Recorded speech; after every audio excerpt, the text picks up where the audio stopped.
Hello class 11th के बच्चों, बहुत अच्छे होंगे आप लोग।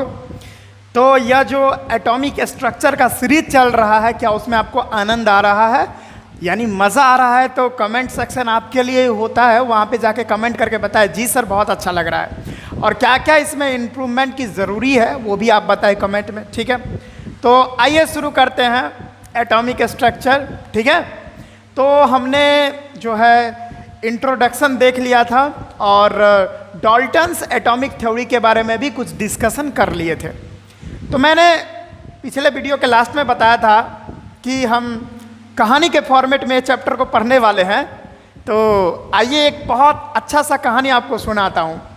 आखिर भाई आज का टॉपिक है इलेक्ट्रॉन की डिस्कवरी ऑफ एन इलेक्ट्रॉन, यानी भाई इलेक्ट्रॉन की डिस्कवरी कैसे हो गई, उसी के बारे में कहानी अभी हम लोग सुनने वाले हैं। तो हुआ क्या कि दो दोस्त थे, वो चर्च में जा रहे थे, यानी चर्च में गए। तो एक दोस्त जो था वो एकदम ध्यान लगाए हुए भगवान की प्रेयर कर रहा था, प्रार्थना कर रहा था। और दूसरा दोस्त ऐसे हट हट एकदम एक तरह से कह सकते हो एकदम बोर हो रहा था, अजीब उसका मन था, यानी उसका ध्यान भगवान की ओर था ही नहीं, एकदम दूर एकदम बैठा और ऐसे मक्खी मार रहा था, ठीक है? तो अचानक क्या हुआ कि बिजली कड़कने लगी, ठीक है?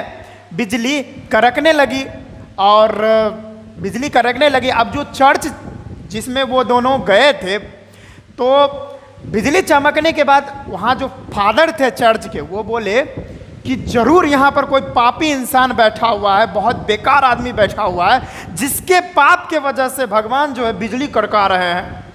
तो वहाँ जो एक उनका दोस्त बैठ के मक्खी मार रहा था ऐसे ऐसे और एकदम बोर्ड फील कर रहा था, वो उस फादर को देखकर हंसने लगा ये क्या यार तुम फालतू बकवास कर रहे हो। फादर को देखकर ऐसा वो बोलने लगा।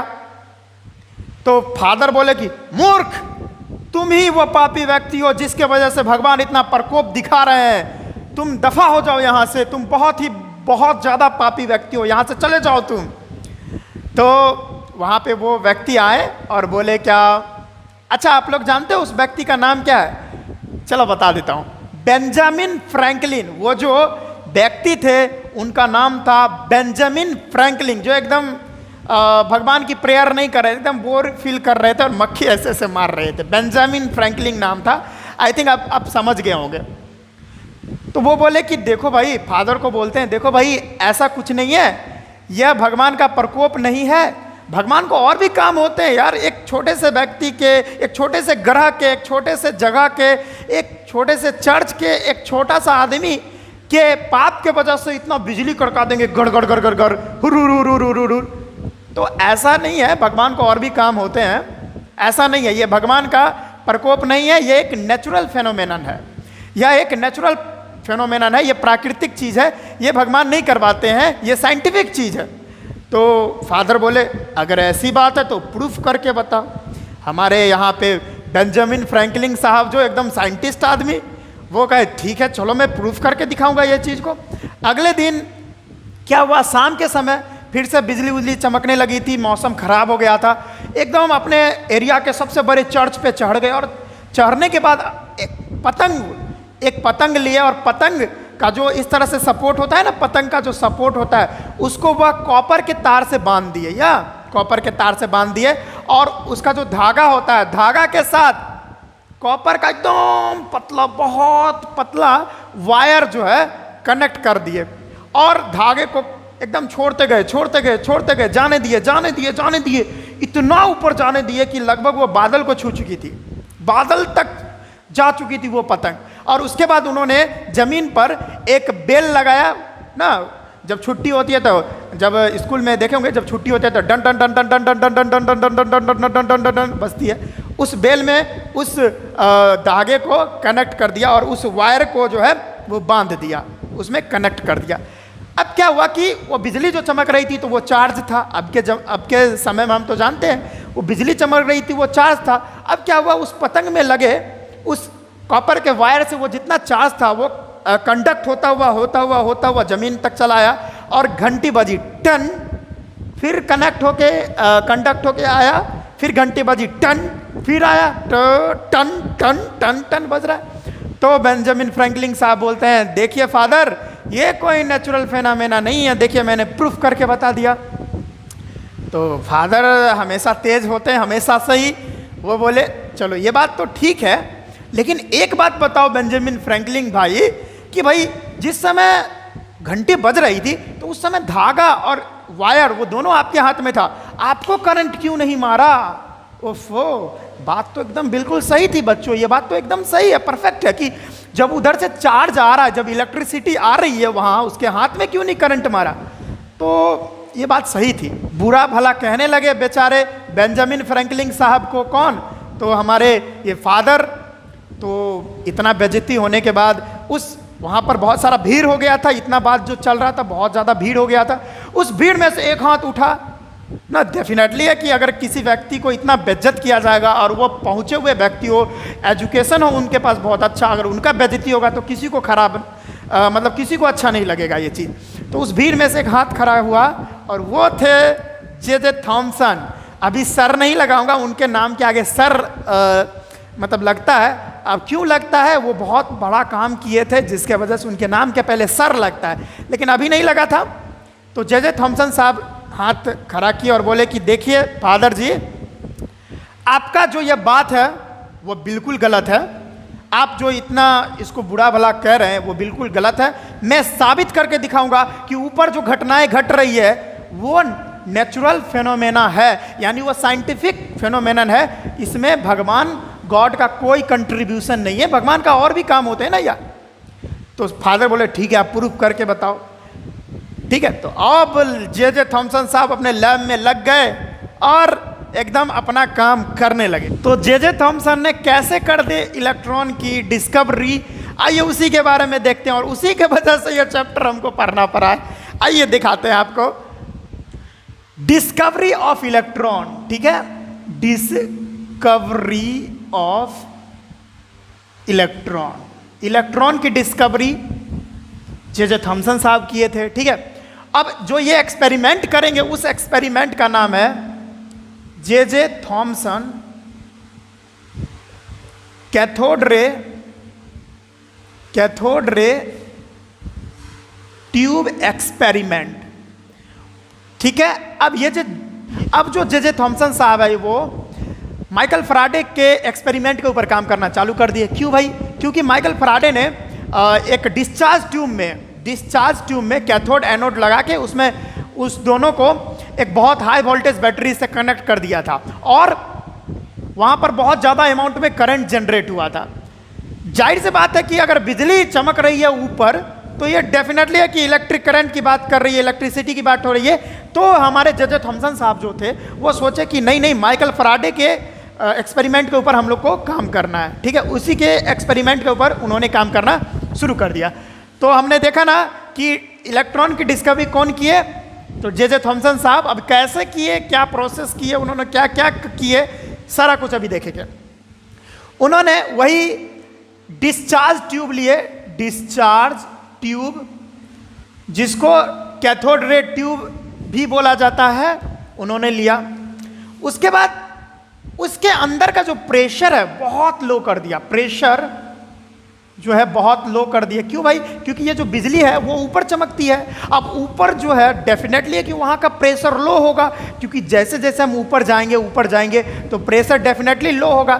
तो उस तरह का बिजली हम अगर ट्यूब में, मतलब डिस्चार्ज ट्यूब में चमकाना चाहते हैं तो डेफिनेटली है कि वहाँ का प्रेशर कम होना होगा। तो इसीलिए उन्होंने प्रेशर को कम कर लिया।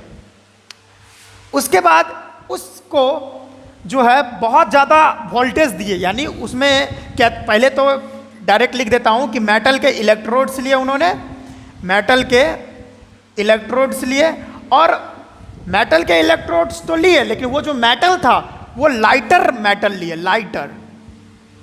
लाइटर मेटल उन्होंने लिया।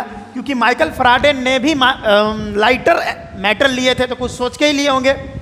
अब लाइटर मेटल क्यों लिए इनको वो पता नहीं था, लेकिन मैं अभी बता देता हूँ। लाइटर एलिमेंट वो इसीलिए लिए क्योंकि जो लाइटर एलिमेंट्स होते हैं या लाइटर मेटल जो होते हैं बाबू, वो आसानी से अपना इलेक्ट्रॉन जो है वो लॉस कर सकते हैं। उसका जो आयोनाइजेशन एनर्जी होता है बच्चों, वो बहुत बहुत कम होता है, मिनिमम एनर्जी में ही वो इलेक्ट्रॉन अपना लॉस कर सकता है, बहुत मिनिमम एनर्जी में भी वो इलेक्ट्रॉन, वो मेटल अपना इलेक्ट्रॉन लॉस कर सकता है। तो भाई बिकॉज क्यों लिए थे? बिकॉज लाइटर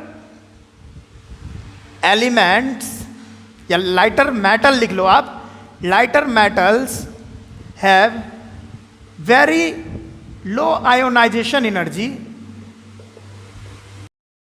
आयोनाइजेशन एनर्जी, और वो बहुत मिनिमम एनर्जी में ही इलेक्ट्रॉन लॉस कर सकते हैं। ठीक है, they can loss electron in minimum energy, यानी मिनिमम एनर्जी में ही इलेक्ट्रॉन लॉस कर सकता है। डायरेक्ट आप बोलो तो वो मेटल होते हैं, जो लाइटर मेटल होते हैं, वो इजीली आयोनाइजेबल होते हैं। ठीक है, इजीली आयोनाइजेबल होते हैं, यानी बहुत आसानी से इलेक्ट्रॉन को लॉस कर सकते हैं, उसी को बोला जाता है लाइटर एलिमेंट्स। अब ये जे थॉमसन साहब जो थे, उन्होंने इलेक्ट्रोड्स जो रखे थे वो एल्युमिनियम मेटल का रखे थे, एल्यूमिनियम मेटल का रखे थे, चाहते तो वो सिल्वर का भी रख सकते थे। ये सारे ऐसे मेटल हैं जो बहुत आसानी से इलेक्ट्रॉन लॉस कर सकते हैं, यानी इजीली आयोनाइजेबल होते हैं। ठीक है, इनका आयोनाइजेशन एनर्जी बहुत कम होता है, बहुत आसानी से इलेक्ट्रॉन लॉस कर सकते हैं। तो डेफिनेटली है कि जो आसानी से इलेक्ट्रॉन लॉस कर जाए तो उसी को तो लेंगे। ठीक है, अगली बात, उन्होंने ये जो मेटल के इलेक्ट्रोड्स लिए, इसको उन्होंने वेरी हाई वोल्टेज से, बहुत ज़्यादा हाई वोल्टेज से जोड़ दिए, लगभग 10,000 वोल्ट से जोड़ दिए। क्यों? क्योंकि भाई बिजली जो चमकती है ऊपर, क्योंकि अभी प्रूफ करने वाले हैं ना कि वो खुद से बिजली चमका के देखेंगे और वो फादर को दिखाएंगे कि देखिए ये मैं भी कर सकता हूँ, ये कोई भगवान उगवान नहीं करा रहे हैं, ये साइंटिफिक फेनोमेनन है। ठीक है, इसके लिए वो बिजली जो चमकती है तो कहीं पर बिजली गिरती है तो गड्ढा कर देती है, यानी उस बिजली का पोटेंशियल बहुत ज़्यादा हाई होता होगा। तो बिजली अगर हमको चमकाना था, यदि हमको नहीं, जे थॉमसन को जो बिजली चमकाना था, तो डेफिनेटली है कि वो जे थॉमसन साहब बहुत हाई वोल्टेज लेंगे, तभी तो एक्सपेरिमेंट प्रूफ होगी ना उनकी। इसीलिए उन्होंने बहुत ज़्यादा हाई वोल्टेज लिया और 10,000 वोल्ट ले लिए। उसके बाद उन्होंने उस डिस्चार्ज ट्यूब के अंदर उन्होंने इनर्ट गैस को भर दिए, इनर्ट गैस या नोवेल गैस भी बोल सकते हो। अब इनर्ट गैस क्यों भरे बता रहे हैं। इनर्ट गैस में उन्होंने क्या भरा? हीलियम, नियॉन, आर्गन, ये सारे भर सकते थे। उन्होंने हीलियम भरा था। ये सारे गैस उन्होंने क्यों भरे? क्योंकि ये सारा जो गैस होता है, पहला तो नॉन रिएक्टिव होता है, किसी के साथ रिएक्शन नहीं करता है, और जैसे जैसे हम ऊपर जाएंगे तो जहाँ पे बिजली चमकती है तो डेफिनेटली वहाँ प्रेशर कम होता है, और प्रेशर कम होने की वजह से वहाँ आपको हीलियम यानी नोबल गैस ज़्यादा मिलेंगे। डायरेक्ट आप समझ लो, वहाँ पर नोबल गैस ज़्यादा मिलेंगे। ठीक है, जिसके वजह से उन्होंने नोबल गैस लिया। और एक कारण क्या था? ये सारा जो आपको गैस दिख रहा है, ये सिंगल एटॉमिक गैस है, सिंगल एटम से मिलके बना हुआ है। मान के चलो अगर वो ऑक्सीजन लेते तो इतना ज़्यादा वोल्टेज 10,000 वोल्ट दे रहे हैं, 10,000 वोल्ट जो दे रहे हैं, तो इतना वोल्टेज के कारण तो भाई बहुत ज़्यादा करंट उत्पन्न होता। बहुत ज़्यादा करंट होने के बाद ये ऑक्सीजन जो है टूट जाता, तो भाई इससे उनका एक्सपेरिमेंट बिगड़ जाता। भाई बिगड़ जाता कि नहीं बिगड़ जाता? इसी के लिए वो एक्सपेरिमेंट प्रूफ करवाना चाहते थे, इसी के लिए उन्होंने ऑक्सीजन गैस नहीं लिया। ठीक है, इसीलिए उन्होंने ऑक्सीजन गैस नहीं लिए, क्योंकि उनका एक्सपेरिमेंट बिगड़ जाता यार। ठीक है, इसी के लिए उन्होंने इनर्ट गैस लिए, ताकि उस डिस्चार्ज ट्यूब में इनर्ट क्लाइमेट बना रहे, इनर्ट कंडीशन वहां पर बना रहे। इसी के लिए उन्होंने इनर्ट गैस लिया, क्योंकि ये नॉन रिएक्टिव होता है और सिंगल एटम से मिलकर बना होता है। अब उन्होंने जो डिस्चार्ज ट्यूब में यानी कैथोड रे ट्यूब में जो कैथोड और एनोड लिए थे, यानी डेफिनेटली है कि जो इलेक्ट्रोड्स लिए होंगे, जो इलेक्ट्रोड्स लिए, उसमें इलेक्ट्रोड्स तो दो प्रकार का होता है, ये तो बेसिक बात है। एक पॉजिटिव इलेक्ट्रोड्स होते हैं, एक निगेटिव इलेक्ट्रोड्स होते हैं। पॉजिटिव इलेक्ट्रोड्स को हम कहते हैं कैथोड, एनोड, और निगेटिव इलेक्ट्रोड्स को कहते हैं कैथोड। अब माइकल फराडे ने कैथोड और एनोड का जो दूरी रखे हुए थे वो 1 मीटर रखे हुए थे। बहुत दूरी हो जाएगा 1 मीटर, लगभग इतना हो जाएगा ना 1 मीटर। अब इतना दूरी अगर जे थॉमसन भी रखते तो क्या पता उनका एक्सपेरिमेंट प्रूफ होता या ना होता। इसी के लिए उन्होंने जे थॉमसन साहब ने उस कैथोड और एनोड की जो डिस्टेंस थी वो थोड़ी कम कर दी, और वो लगभग इस दोनों की जो डिस्टेंस थी उन्होंने लगभग 15 से 20 सेंटीमीटर, यानी मान लो आप, हाँ 15 से 20 सेंटीमीटर तक कर दिए। ठीक है, इतना कम कर दिए, ठीक है, ताकि उनका एक्सपेरिमेंट प्रूफ हो पाए। तो इतना बात लिखिए, तो जल्दी से जल्दी आप लोग जल्दी से लिखिए, हम इसको मिटा रहे हैं। ठीक है, उसके बाद डिस्चार्ज ट्यूब बनाएंगे, और डिस्चार्ज ट्यूब में कैसे क्या हुआ, क्या सच में बिजली चमका कि नहीं चमका, क्या फादर बेवकूफ़ बने कि नहीं बने। मैं ऐसा नहीं बोलना चाहिए, आई एम रियली सॉरी, लेकिन फादर जो इतना बेइज्जत किए थे ना, दोस्त का बदला तो लेंगे ना।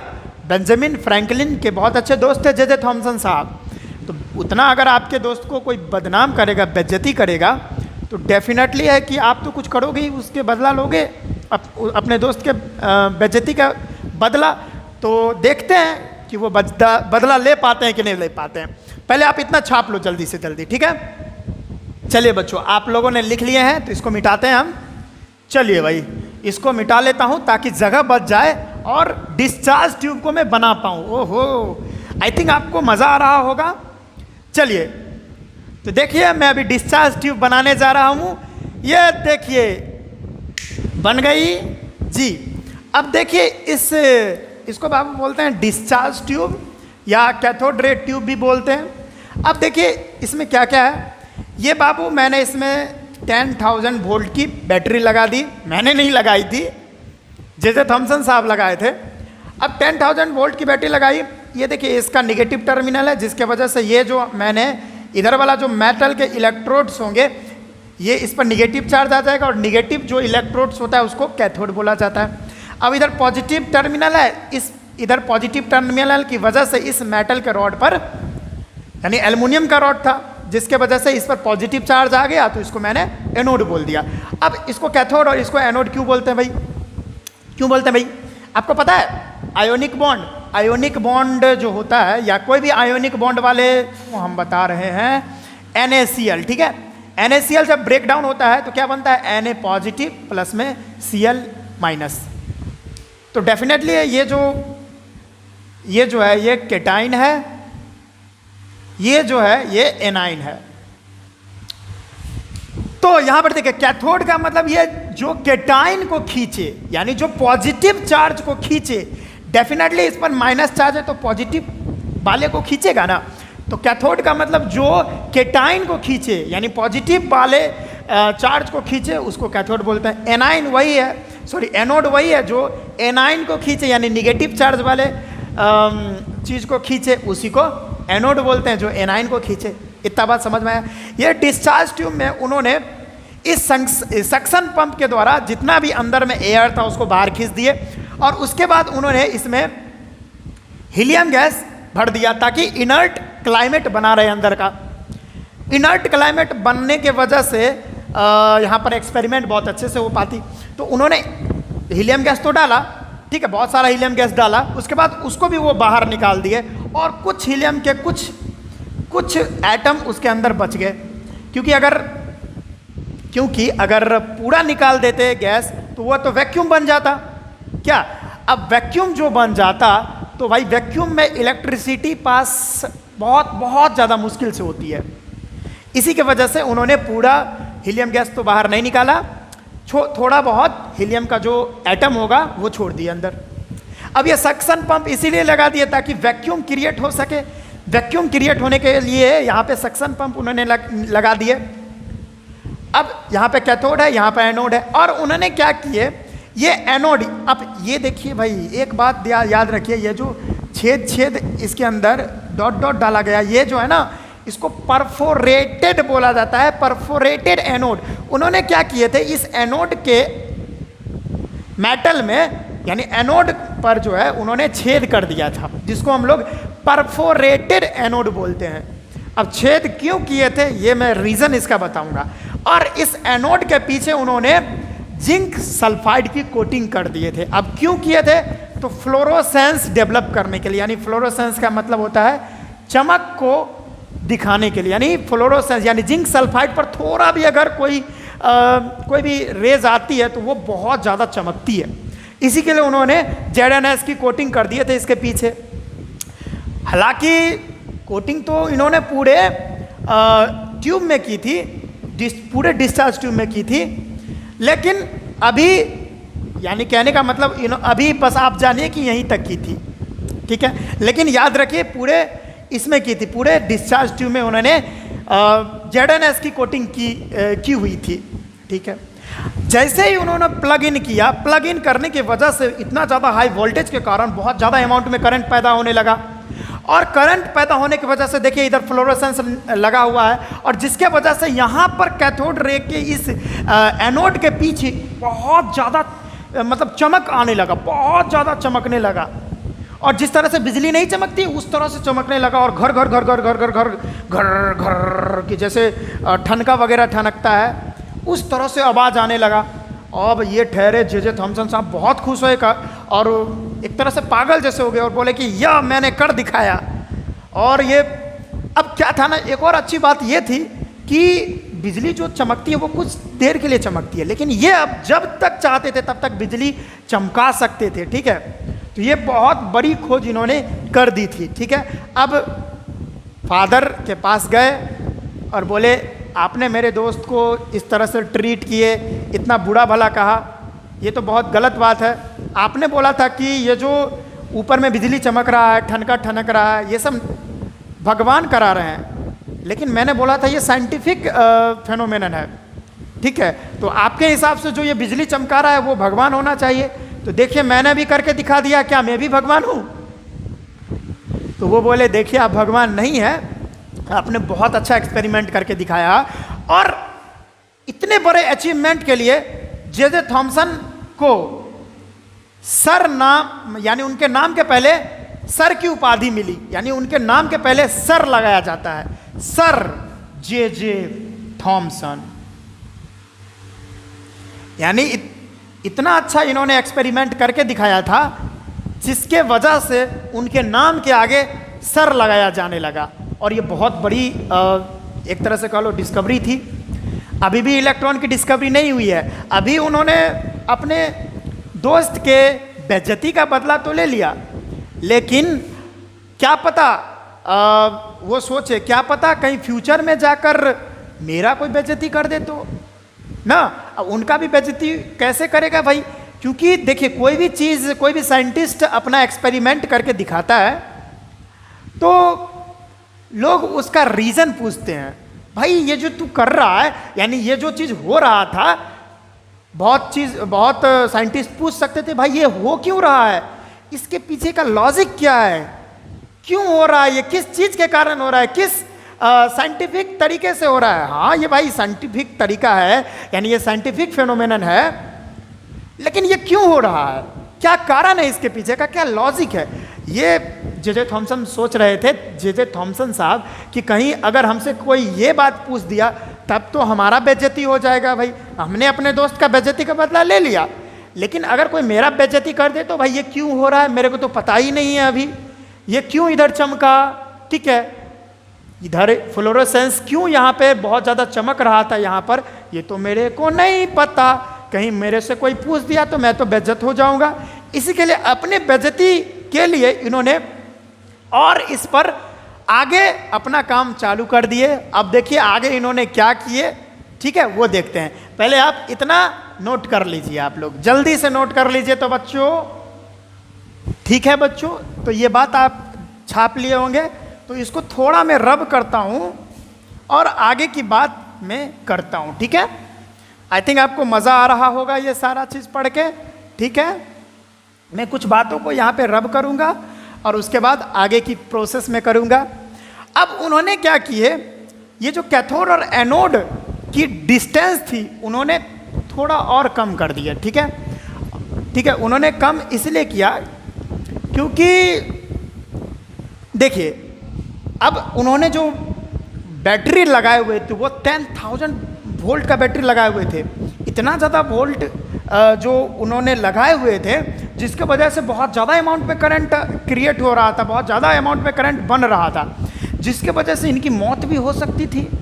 डेफिनेटली है, क्या उतना बिजली जो गिरता है उतना ज़्यादा अगर यहाँ पर पोटेंशियल होगा उस बैटरी का, तो डेफिनेटली बहुत अमाउंट में करंट पैदा होगा, जिसके वजह से उनकी मौत भी हो सकती थी। तो उन्होंने कहा कि मैं रिस्क नहीं लूँगा। उन्होंने और उस कैथोड और एनोड की जो डिस्टेंस है उन्होंने और कम कर दी, और उस डिस्टेंस को वो लगभग 10 से 15 सेंटीमीटर तक ले गए। ठीक है, उन्होंने 30 सेंटीमीटर रखे थे इस दोनों का डिस्टेंस, लेकिन अब और कम कर दिए।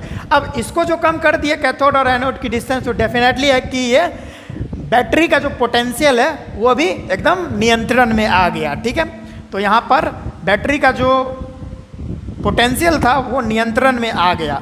ठीक है, इसी के लिए मैं बैटरी का जो साइज है वो छोटा कर देता हूँ।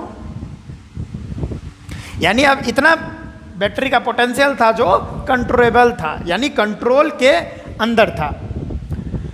अब उन्होंने देखे कि क्या हो रहा है भाई, कि कोई चीज़ है जो भाई कैथोड से चलकर एनोड की तरफ आ रही है, कैथोड से चलकर एनोड की तरफ आ रही है, और मैंने जो ये छेद रखा है यानी परफोरेटेड, जो यहाँ पर परफोरेटेड एनोड है उसके पार करके, और यहाँ पर जो है फ्लोरोसेंस डेवलप, यहाँ पे चमक रहा है, फ्लोरोसेंस हो रहा है, यानी फ्लोरोसेंस डेवलप कर रहा है।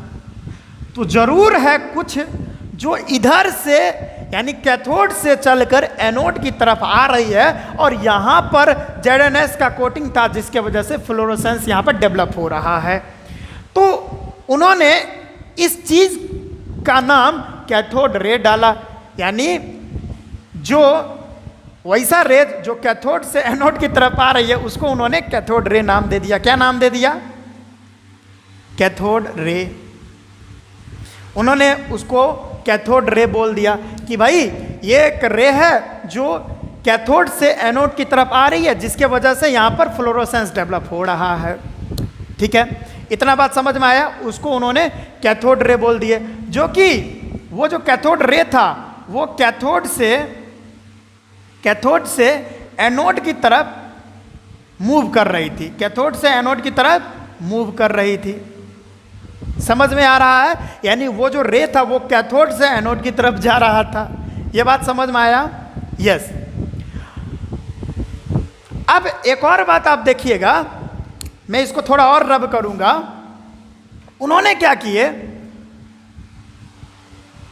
देखे होंगे जो क्रिश्चियन लोग होते हैं, ये थोड़ा मैं मिट गया, इसको मैं बना देता हूं। देखे होंगे कि जो क्रिश्चियन लोग होते हैं वो इस साइज का, यानी ये टी साइज इस तरह से प्लस साइन का पहना करते हैं ना, जो क्रिश्चियन लोग होते हैं। तो उन्होंने, वो भी क्रिश्चियन थे, जे थॉमसन साहब, उन्होंने अपना वो लॉकेट निकाले और यहाँ पे उन्होंने उस लॉकेट को रख दिए। ठीक है, मेरे को बनाने नहीं आता है। इस तरह से उन्होंने अपना लॉकेट यहाँ पे बीच में रख दिया। अब क्या हुआ कि इधर से वही कैथोड रे आया, इधर से कैथोड रे आया। अब ये जो उन्होंने प्लस साइन वाला लॉकेट जो रख दिए हैं, अब ये कैथोड रे को ऑब्स्ट्रक्शन क्रिएट करवा रहा है, यानी इसके रास्ते में बाधा बन रहा है। देखिए इधर से जो जा रहा है इसके रास्ते में बाधा बन रहा है। ठीक है, कुछ रेत सीधी भी जा रही है, यहाँ से कुछ रेत सीधी भी चली जा रही है, लेकिन अब यहाँ पर देखिए कुछ बाधा बन रहा है ना, कैथोड रे को यहाँ पे रोक रहा है। अब जिसकी वजह से यहाँ पर देखिए, ये मैं परफोरेटेड को मिटा रहा हूँ, अब यहाँ पर ऑब्स्ट्रक्शन क्रिएट कर दिया। ठीक है, यहाँ पर इसके बीच में बाधा बन गया, कैथोड रे के बीच में, यानी कैथोड रे को रोक रहा है ये लॉकेट। अब जिसके वजह से यहाँ पर इसका शैडो बन गया। क्या बन गया बच्चों? शैडो, यानी एनोड पर एक शैडो बन गया। समझ में आ रहा है? कोई भी चीज अगर शैडो बनाती है बाबू, जैसे हम भी कहीं जाते हैं दोपहर में या कभी भी शाम में, तो देखते हैं ना हमारा परछाई बन जाता है। तो परछाई बाबू तभी बन सकता है जब वो रे या वो लाइट सीधी ट्रेवल करती है, एकदम सीधा ट्रेवल करती है, तो यहां पर शैडो बनता है, अन्यथा शैडो नहीं बनता। तो कहने का मेरा मतलब है कि यहां पर जो कैथोड रे होता है बाबू, कैथोड रे नीचे में लिख देना चाहूंगा, यहां पे जगह है, यानी जो कैथोड रे होता है बाबू, cathode ray always travels in a straight line, in a straight line, या स्ट्रेट पाथ बोल सकते हैं। यानी जो कैथोड रे होता है एकदम सीधा ट्रेवल करता है। क्यों? क्योंकि यहां पर आप देख सकते हैं उन्होंने जो लॉकेट रखा था उसका जो शैडो है यहां पर देखने को मिला। ठीक है, इतना बात जल्दी जल्दी आप नोट कीजिए, जल्दी से जल्दी आप नोट कीजिए। तो यस, अब उन्होंने सोचा ये जो रेज आ रही है, यह जो रेज कैथोड से एनोड की तरफ आ रही है, क्या इस रे में मास है कि नहीं, क्या इस रे में कुछ वजन है कि नहीं, ये जो रे आ रही है। क्योंकि आप देखे होंगे जब आप लोग दोपहर में या कभी भी मॉर्निंग में जाते हो तो वो जो लाइट रेज आती है, तो क्या आपको ऐसा लगता है कि आपको कोई चोट कर रहा है, यानी आप पर जो है कंकर बढ़ रहा है, यानी लाइट में भी एक पार्टिकल होता है फोटॉन्स, तो अब उसका थोड़ा भी वजन होता तो डेफिनेटली है कि उसका स्पीड जो है 3 × 10⁸ मीटर पर सेकेंड होता है। अगर उतने स्पीड में फोटॉन्स आपके बॉडी पर हिट करेगा तो वहाँ तो फाड़ देगा ना, चीथड़े उड़ा देगा। क्योंकि किसी भी चीज़ के पास थोड़ा भी मास है और वो लाइट के स्पीड से जा रहा है, तो जैसे उसका स्पीड बढ़ेगा तो उस पर्टिकुलर थिंग का, उस वस्तु का मास भी बढ़ता है वहाँ पे। ठीक है, यानी किसी भी चीज़ का गति बढ़ाते चलो तो उसका मास भी बढ़ता है। तो भाई फोटॉन्स हमारे शरीर पे लगता है वो लाइट, तो हमारा शरीर के चीथड़े उड़ा देता है, लेकिन ऐसा नहीं होता है। क्यों? क्योंकि फोटॉन्स में मास ही नहीं होता है। तो उसी तरह उन्होंने जे थॉमसन साहब ने सोचे क्या कैथोड रे के पास मास होता है कि नहीं होता, क्योंकि कोई भी चीज़ का मास अगर होगा तो वह किसी भी चीज़ को चीथड़े उड़ा सकता है। इसी तरह से उन्होंने एक काम किए, कहे कि ठीक है अभी हम पता लगाते हैं कि भाई ये जो कैथोड रे होता है क्या उसमें कुछ वजन होता है कि नहीं, कुछ मास होता है कि नहीं। इसके लिए उन्होंने क्या किए, पहले मैं इसको मिटा देता हूँ। आप देखे होंगे कभी मेला वोला घूमने गए होंगे आप लोग, तो एकदम चकड़ी देखे, चकड़ी इस तरह से, इस तरह का चकड़ी जो होता है,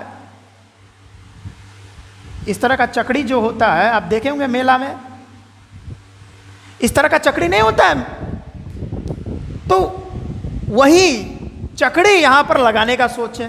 उसको हम पैडल व्हील बोलते हैं। अब डेफिनेटली ये फ्रिक्शन लेस होता है, ये बहुत कम हवा भी चलेगा, एकदम कम हवा चलेगा, फिर भी ये आसानी से रोटेट करते रहता है।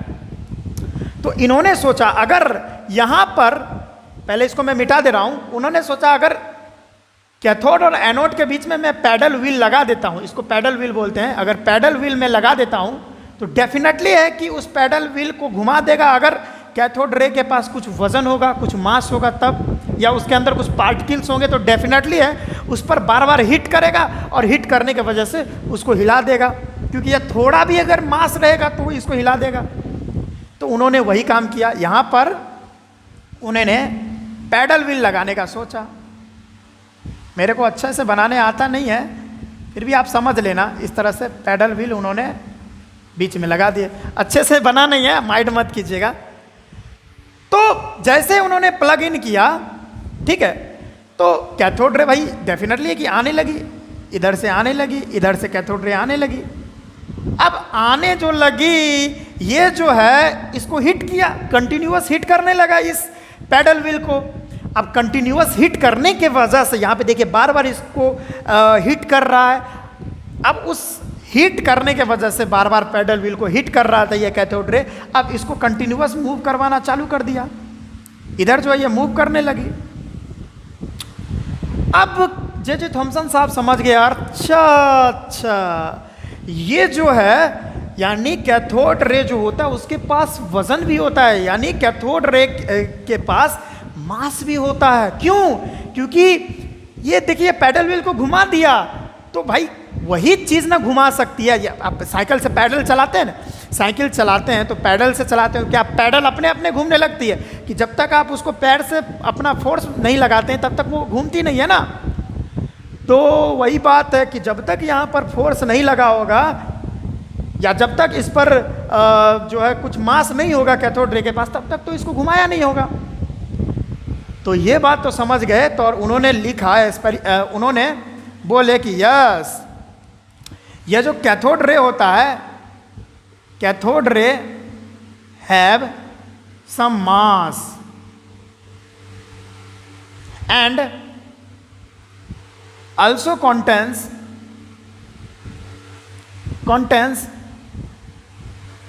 particles which travels at very high speed, और उसकी जो स्पीड होगी वह 3 × 10⁸ मीटर पर सेकेंड होगी। यानी उन्होंने बोले कि कैथोड रे के पास मास होता है बच्चों, क्योंकि यहाँ पर हमने देख लिया, और उस कैथोड रे के अंदर जो पार्टिकल्स होते हैं, अब डेफिनेटली उसके अंदर पार्टिकल्स होगा। कोई भी चीज़ के पास वजन होता है तो भाई कैसे होता है, भाई उस पार्टिकल्स के द्वारा ना होता है। मान के चलिए मेरे अंदर कुछ वजन है या इस मार्कर के अंदर वजन है, कैसे भाई, इसके अंदर क्या एटम्स है तभी ना है, एटम्स मॉलिक्यूल्स है तब है। इसी तरह अगर कैथोड रे के पास कुछ वजन है तो डेफिनेटली उस वजन कैसे होगा, उसके अंदर कुछ पार्टिकल्स होंगे, उसके वजह से इसका वजन होगा कुछ, और वही पार्टिकल्स बार बार कंटिन्यूअस इस पर हिट कर रहे होंगे जिसके वजह से ये घूम रहा है। तो उन्होंने बोला कि कैथोड रे के पास वजन होता है और उसके पास पार्टिकल्स होता है, और वो बहुत बहुत ज़्यादा हाई स्पीड में ट्रेवल करते हैं, बहुत ज़्यादा हाई स्पीड में, और उसका स्पीड लगभग लाइट के स्पीड के बराबर होता है, 3 × 10⁸ मीटर पर सेकेंड। तो ये बात तो उन्होंने खोज ली कि वाह वाह वाह वाह, यस सही बात है। अब क्या है कि कैथोड रे जो होता है, कैथोड रे के पास जो होता है मोमेंटम होता है, मोमेंटम।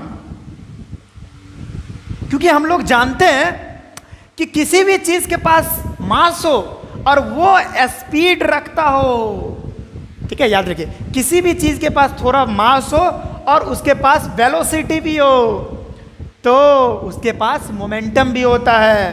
क्यों? क्योंकि मोमेंटम बराबर मास इंटू वेलोसिटी होता है। यानी मोमेंटम बराबर, मोमेंटम को इस तरह से लिखते हैं, मास इंटू वेलोसिटी। ठीक है, समझ में आ रहा है कि कैथोड रे के पास मोमेंटम कैसे था भाई, कैथोड रे के पास कुछ पार्टिकल्स था और उस पार्टिकल्स का मास होगा। अब उस पार्टिकल्स का अगर इतना मास होगा तो डेफिनेटली है, और उस जो पार्टिकल्स है कैथोड रे में उसका मास है और उसके पास वेलोसिटी भी है, लाइट के स्पीड से ट्रैवल कर रहा है, तो डेफिनेटली है कि भाई अगर मास है किसी के पास और वेलोसिटी भी है तो उसके पास मोमेंटम भी होगा।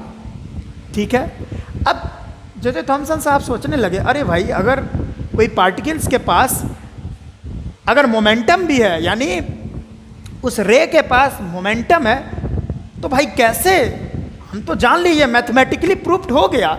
हाँ भाई ये मैथमेटिकली प्रूफ है कि भाई किसी के पास अगर मास होगा और वेलोसिटी होगा तो उसके पास मोमेंटम होगा ही, लेकिन ये तो मैथमेटिकली प्रूफ हो गया, इनको प्रूफ करने की कोई ज़रूरत ही नहीं हुई। लेकिन वो सोचे कि क्या पता ये मैथमेटिकली प्रूफ हो, ये रियलिटी में ऐसा ना हो, इसी के लिए उन्होंने एक और एक्सपेरिमेंट करने का सोचा। अरे आप लोग सोचिएगा कितना एक्सपेरिमेंट किए थे जे थॉमसन साहब, अरे भाई कुछ किए तभी ना इतना बड़ा खोज कर लिए, तो जरूर माथा पच्ची किए होंगे उन्होंने। तो इतना बात आप जल्दी से लिख लें, चलिए लिख लिए हैं, इसको मिटा दूं बच्चों, यस ठीक है, पूरा देखेंगे, बने रहिए। जानते हैं थोड़ा लंबा वीडियो हो गया है, लेकिन क्या कीजिएगा, आप 11th में पढ़ रहे हैं तो अब लंबा नहीं पढ़िएगा तो कब पढ़िएगा। ठीक है, मैं इस सारी चीज़ों को मिटाना चाहूँगा ताकि मैं अच्छे से आपको एक्सप्लेनेशन कर सकूँ, एक्सप्लेन कर सकूँ। देखिए कुछ समय आपको देना पड़ेगा तभी ना आप कुछ सीख पाइएगा, समझ रहे हैं। इधर भी मैं मिटा देता हूँ थोड़ा, अरे भाई मिट जा तू। ठीक है, इसको मैं फिर से बना दे रहा हूं और इस साइन को मैं मिटा दे रहा हूं। ये जो शैडो बना था वो लॉकेट का, चलिए भाई अच्छा से मिट गया है। अब क्या था, इन्होंने देखना चाहे कि भाई वो जो कैथोड रे है क्या उसमें मोमेंटम है कि नहीं। ये तो मैथमेटिकली प्रूफ हो गया, क्योंकि उसके पास कैथोड रे में प्रेजेंट जो पार्टिकल्स था, वो जो पार्टिकल्स था उसके पास मोमेंटम था। ये तो मैथमेटिकली प्रूफ हो गया, क्योंकि इसके पास मास भी था और वेलोसिटी भी था। उन्होंने क्या किए, उन्होंने इस चीज का पता लगाने के लिए एक हॉर्स शू मैग्नेट लिया। सबसे खतरनाक मैग्नेट होता है horse shoe magnet. C type का मैग्नेट होता है जिसका दोनों पोल जो होता है बाबू वह आमने सामने होता है इस तरीके से, इसका नॉर्थ पोल और इसका ये साउथ पोल। अब ये जो मैग्नेट है इसका नॉर्थ पोल और साउथ पोल दोनों आमने सामने होता है, जिसके वजह से यहाँ पर बहुत ही ज़्यादा तगड़ा, बहुत ही भयानक मैग्नेटिक फ्लक्स उत्पन्न होता है, क्योंकि इसका नॉर्थ पोल और साउथ पोल आमने सामने होता है, जिसके वजह से बहुत ही स्ट्रॉन्ग मैग्नेटिक फ्लक्स क्रिएट होता है यहाँ पर। और एक बात ये जाना गया है, प्रूफ है कि अगर किसी भी चीज के पास मोमेंटम हो, वह अगर इस फ्लक्स में जा रहा हो तो यह फ्लक्स को पार नहीं करेगा, वो फ्लक्स के इधर से ही डेविएट हो जाएगा, अपने रास्ते से इधर उधर चला जाएगा। समझ में आया कि यह जो सी टाइप मैग्नेट है जिसको हॉर्स शू मैग्नेट बोलते हैं, इस मैग्नेट के दोनों पोल्स के बीच में मैग्नेटिक फ्लक्स बन जाता है बहुत ज़्यादा। अब ये बात प्रूफ है कि अगर कहीं पर मैग्नेटिक फ्लक्स है और किसी भी चीज़ के पास कुछ ना कुछ मोमेंटम है तो उस फ्लक्स के पार नहीं जा सकता। ठीक है, वह चीज़ उस फ्लक्स के पार नहीं जा सकता, वो डेविएट होकर इधर उधर चली जाएगी। इतना बात समझ में आया? तो उन्होंने वही काम किया, उन्होंने यहाँ पर एक बहुत बड़ा हॉर्स शू मैग्नेट यहाँ पे लगा दिए। एक मिनट, उन्होंने बहुत बड़ा हॉर्स शू मैग्नेट लगा दिए। अब यहाँ पर बहुत बड़ा हॉर्स शू मैग्नेट लगा दिए तो डेफिनेटली है ये नॉर्थ पोल और ये साउथ पोल, जिसके वजह से यहाँ पर एक बहुत तगड़ा, बहुत गजब का, बहुत ही ज़्यादा भयानक मैग्नेटिक फ्लक्स बन गया। अब इनको तो प्रूफ करना था कि भाई कैथोड रे के पास मोमेंटम होता है कि नहीं होता। तो जैसे ही उन्होंने प्लग इन किया, यहाँ पर से फिर से कैथोड रे इधर से आने लगा, और चूंकि कैथोड रे के पास मोमेंटम होता है जिसके वजह से यहाँ पर फ्लक्स था, और जिसके वजह से यह जो था यह डेविएट कर गया अपने रास्ते से, ये डेविएट करके इधर उधर भाग गया। और ये जो मैं 3D तो नहीं बना पाया हूँ इस डायग्राम को, वो क्या है ना कि यह जो कैथोड रे था वो एकदम सामने, यानी इधर बाहर की तरफ डेविएट हो गया, यानी इधर आपके तरफ डेविएट हो गया इधर, यानी यह सीधा गया, वो पार नहीं जा पाया क्योंकि यहाँ पर फ्लक्स था यहाँ पर, जिसके वजह से यह इधर बाहर चला गया और बाहर जो है फ्लोरोसेंस डेवलप किया। क्यों? क्योंकि हम लोग जानते हैं कि यह पूरा ट्यूब पर फ्लोरोसेंस किया गया था, यानी ZNS की कोटिंग की गई थी पूरे यहाँ पे डिस्चार्ज ट्यूब में, यानी पूरे कैथोड रे ट्यूब में ZNS की कोटिंग की गई थी, जिसके वजह से इधर भी किया गया था और वहाँ पर भी उसको चमक देखने को मिला। ठीक है, और इससे पूरा प्रूफ हो गया कि यस कैथोड रे के पास मोमेंटम होता है। तो पता चला कि cathode ray has momentum because it deviates when it goes through magnetic flux। समझ में आया कि कैथोड रे के पास मोमेंटम होता है। क्यों? क्योंकि वह जब मैग्नेटिक फ्लक्स के अंदर जा रहा था तो वो अपने रास्ते से डेविएट हो गया, जिसके वजह से हम लोग जानते हैं कि भाई कोई मैग्नेटिक फ्लक्स के पार नहीं जा पाया तो उसके पास जो है मोमेंटम होगा। तो ये भी बात प्रूफ हो गई। अब अभी तक ये प्रूफ नहीं हो पाई थी कि भाई ये जो रे जा रही है, ये तो यहाँ पर देख लिए कि भाई ये निगेटिव टर्मिनल है और इधर से ये एनोड की तरफ जा रही है, तो डेफिनेटली है कि इसके अंदर जो भी होगा वह निगेटिव नेचर का होगा। ये तो वो जान गए थे, लेकिन पूरे अच्छे से प्रूफ करने के लिए इन्होंने एक और एक्सपेरिमेंट करने का सोचा। पहले आप क्या है ना कि इतना बात आप जल्दी से लिख लो, ठीक है? चलिए इतना बात आप लिख लें, इसको मिटा दूं? यस, मिटा देता हूं। आई थिंक आपको ये सारा बात समझ में आ रहा है। आ रहा है तो कमेंट में कहिए यस सर, नहीं आ रहा है तो वो भी कहिए, ठीक है? इसको मैं देता हूं मिटा, फिर से मैं बना दे रहा हूं, टेंशन नहीं लेना है आपको। चलिए भाई, इधर मैं फिर से इधर से बना दे रहा हूं, इसको भी मिटाना पड़ेगा अपन को। मिट जा भाई, यस। चलिए, अब ये जो कैथोड रे के अंदर पार्टिकल्स होता है, क्या उसका पॉजिटिव नेचर होता है कि नेगेटिव नेचर होता है? ये तो पहले ही पता कर लिए थे, क्योंकि यह नेगेटिव चार्ज है और ये इधर जा रहा है पॉजिटिव की तरफ, तो डेफिनेटली है कि वहाँ पर उसका निगेटिव नेचर होगा। ये तो पहले ही पता कर लिए थे, लेकिन वो पूरा तरह से प्रूफ करना चाहते थे इस चीज़ को, मतलब प्रूफ करना चाहते पूरे तरीके से 100%। तो उन्होंने क्या किए, मेटल की प्लेट लगाई। उन्होंने ये दोनों साइड एक मेटल की प्लेट लगाने की सोची। यहाँ पर उन्होंने बैटरी से इसको कनेक्ट कर दिया, ठीक है? मैं इधर निगेटिव टर्मिनल कर लेता हूँ,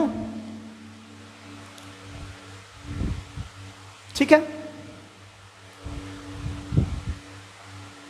इस तरह से यह मेटल की प्लेट लगाई। अब इधर छोटा वाला है तो इधर माइनस, और ये बड़ा वाला है तो इधर प्लस। अब प्लस है तो इधर पूरा प्लस चार्ज जनरेट हो गया, प्लस प्लस प्लस।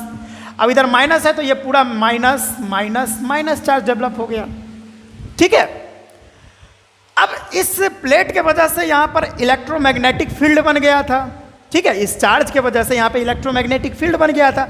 जैसे ही इन्होंने यहाँ से प्लग इन किया, यहाँ से कैथोड रे आना चालू कर दिया, यहाँ से कैथोड रे आना चालू कर दिया, यहाँ से कैथोड रे आना चालू कर दिया। अब कैथोड रे जो है जैसे ही इधर आना चालू कर दिया, यहाँ पर ये निगेटिव चार्ज की वजह से, और यहाँ पर पॉजिटिव चार्ज इसको एक्सपीरियंस हुआ। इसी के लिए ये जो है सब पॉजिटिव की तरफ अट्रैक्ट होने लगे। और चूंकि यहाँ पर ZnS की कोटिंग की गई थी पूरे ट्यूब में, और यहाँ पर जो है फ्लोरोसेंस देखने को मिला, यहाँ पर बहुत ज़्यादा यहाँ पर चमकने लगा। इससे तो 100% प्रूफ हो गया कि यस, ये जो कैथोड रे आ रहा है ये पॉजिटिव की तरफ अट्रैक्ट हो गया, तो कैथोड रे में जो पार्टिकल होंगे उनका डेफिनेटली है कि निगेटिव नेचर होगा। और यहाँ से उन्होंने वो बात प्रूफ कर लिया, और यहीं से हो गई डिस्कवरी इलेक्ट्रॉन की। Because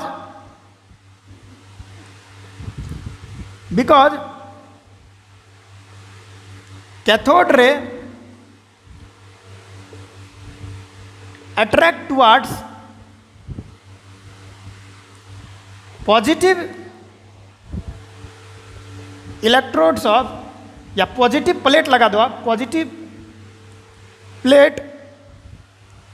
that's why it prove that the particle present in cathode ray have negative nature और निगेटिव नेचर होने के वजह से उन्होंने उस पार्टिकल का नाम इलेक्ट्रॉन रख दिया। क्या नाम रख दिया? इलेक्ट्रॉन, जिसको E- से दिखाते हैं हम लोग। यस, और कर डाला उन्होंने इलेक्ट्रॉन की खोज और लगा दी हम लोगों की वाट, और इसी के लिए हमको ये चैप्टर पढ़ना पड़ा, एटॉमिक स्ट्रक्चर, ठीक है? तो ये बात समझ में आया ना कि जैसे उन्होंने प्लग इन किया, यहाँ पर उन्होंने दो प्लेट लगाए हुए थे, इधर माइनस चार्ज तो इधर पूरा निगेटिव चार्ज, इधर प्लस चार्ज तो इधर पूरा प्लस चार्ज, दोनों प्लेट पर, इस प्लेट पर माइनस, इस प्लेट पर प्लस। जैसे उन्होंने प्लग इन किया, इधर से कैथोड रे आना चालू किया।